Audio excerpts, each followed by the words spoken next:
வணக்கம் மக்களே. முருங்கைக்கீரையில இருக்கக்கூடிய அற்புதங்களை தெரிஞ்சுக்கலாமா? வாங்க உடனே பார்க்கலாம்.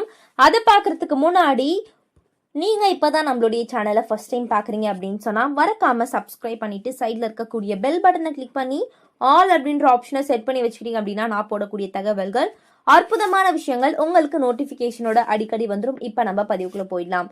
ஸோ முருங்கைக்கீரையில நிறைய நன்மைகள் இருக்கு, தொடர்ந்து பாருங்க. ஸோ நிறைய ஊட்டச்சத்தான விஷயங்கள் கூட நீங்க கேட்டுக்கிட்டே இருக்கலாம். நம்மளுடைய ரத்தத்துல நோய் எதிர்ப்பு திறன் அதிகமா உருவாகவும், காயப்படும் காலத்துல ரத்தம் வேகமாக உறையவும், ரத்தத்துல ஈமோகுளோபினுடைய சக்திகள் அதிகரிக்கவும் இரும்பு சக்தி ரொம்ப முக்கியம். ஸோ அயன் இல்லைன்னா நம்மளுடைய பாடி நிறைய ஸ்ட்ரென்த் இல்லாமல் போயிடும். இந்த மாதிரி நிறைய சிக்கல்கள்லாம் வரும் அப்படின்னு சொல்லிட்டு தான் ஸோ அயனாக இருக்கட்டும், கால்சியமாக இருக்கட்டும், ப்ரோட்டீனாக இருக்கட்டும், எல்லாமே சம அளவு வேணும் அப்படின்னு சொல்லுவாங்க. அதுக்கு தான் ஒரு நாளைக்கு ஒரு ஃபுட் எடுத்துக்கணும். இப்போ ப்ரோட்டீனுக்கு பருப்பாக கண்டிப்பாக எடுத்துக்கோங்க. மாதிரி நீங்கள் எடுத்துக்கிட்டா மட்டும்தான் உங்களுடைய உடல் ஆரோக்கியமாக இருக்குன்னு சொல்லுவாங்க. கீரையில பார்த்தீங்கன்னா அதிகமான அயன் சக்தி இருக்கிறதுனால தான் அதை கண்டிப்பாக நீங்கள் ஒரு வாரத்திற்கு குறைந்தபட்சம் வாரத்திற்கு ஒன்ஸாச்சு நீங்கள் எடுத்துக்கணும். அதை நம்ம பக்குவம் செஞ்சு சாப்பிட்டா உடல் ஆரோக்கியத்திற்கு நல்லது அப்படின்னு சொல்றாங்க. ஸோ அடுத்த விஷயம் என்ன அப்படின்னு கேட்டிங்கன்னா, நமது தலையில இருக்கக்கூடிய முடிகள் நம்மளுடைய உச்சந்தலைய வெப்பத்துல இருந்து காக்குதுங்க. அத்தகைய தலைமுடிகள் அடர்த்தியாக வளரவும் உறுதியாக இருக்கவும் நமது உணவுல வைட்டமின்கள் மற்றும் புரத சக்திகள் இருப்பது அவசியம். முருங்கைக்கீரையில பாத்தீங்கன்னா வைட்டமின்கள், புரத சக்திகள் அதிகமா இருக்கு.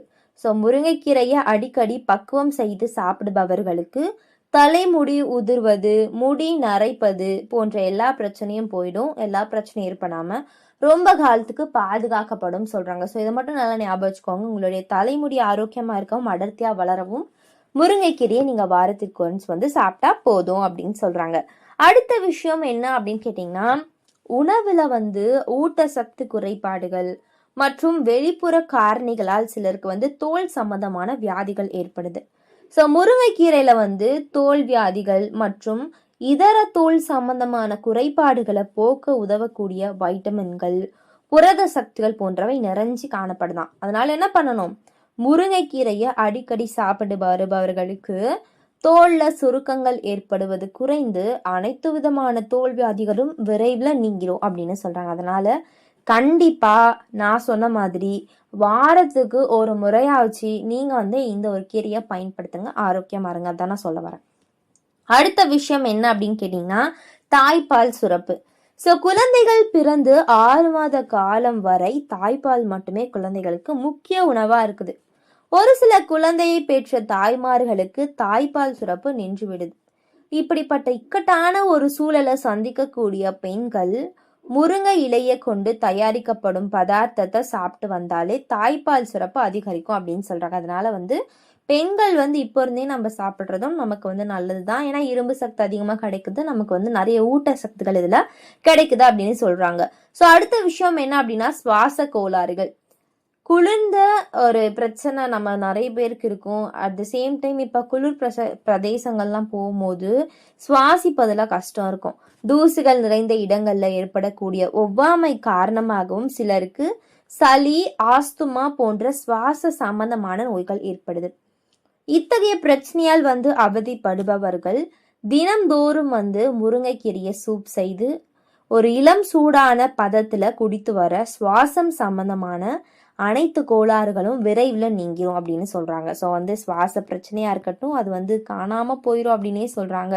ஸோ அடுத்த விஷயம் என்ன அப்படின்னு கேட்டிங்கன்னா, நமக்கு டெய்லி ஒரு ப்ராப்ளம் வரும். அது என்ன சாப்பிட்டாலும் சரி, சாப்பிடனாலும் சரி, மலச்சிக்கல் பிரச்சனை வந்துடும்.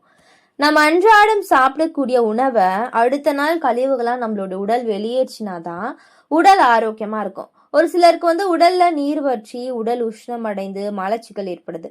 இப்படிப்பட்டவர்கள் முருங்கைக்கீரையை வேக வைத்து அதன் சாறை குடித்து வந்தா உடல் சூடு தணிவதுடன் மலச்சிக்கல் பிரச்சனை விரைவில் நீங்கிரும் அப்படின்னு சொல்றாங்க. அதனால கண்டிப்பா இப்ப ஒரு நாளைக்கு நிறைய வேலை செய்யறோம், ஸோ நிறைய கை கால் அசைச்சு வேலை செய்யறோம் அப்படின்னா அந்த கை கால் வலி, உஷ்ணம்லாம் போறதுக்கு நீங்கள் கண்டிப்பாக டெய்லி வந்து ஒரு கீரையாவது பயன்படுத்தணும். ஸோ முருங்கைக்கீரையே அப்படியே நான் சொல்ல வரல, சிறுகீரையாக இருக்கட்டும், ஏதாவது ஒரு கீரையை நீங்கள் எடுத்துக்கிட்டாலே உங்களுடைய உடல் ஆரோக்கியமாக இருக்கும். அதில் எந்த ஒரு பொய் சொல்லும் இல்லை, எல்லாமே உண்மைதான். ஸோ கண்டிப்பாக நீங்கள் எடுத்துக்கோங்க, ஆரோக்கியமாக இருங்க. இது போன்ற நிறைய விஷயங்களை தொடர்ந்து கேட்கணும் பார்க்கணும் அப்படின்னா நம்மளுடைய சேனலை மறக்காமல் சப்ஸ்கிரைப் பண்ணிவிட்டு சைடில் இருக்கக்கூடிய பெல் பட்டனை கிளிக் பண்ணிக்கோங்க.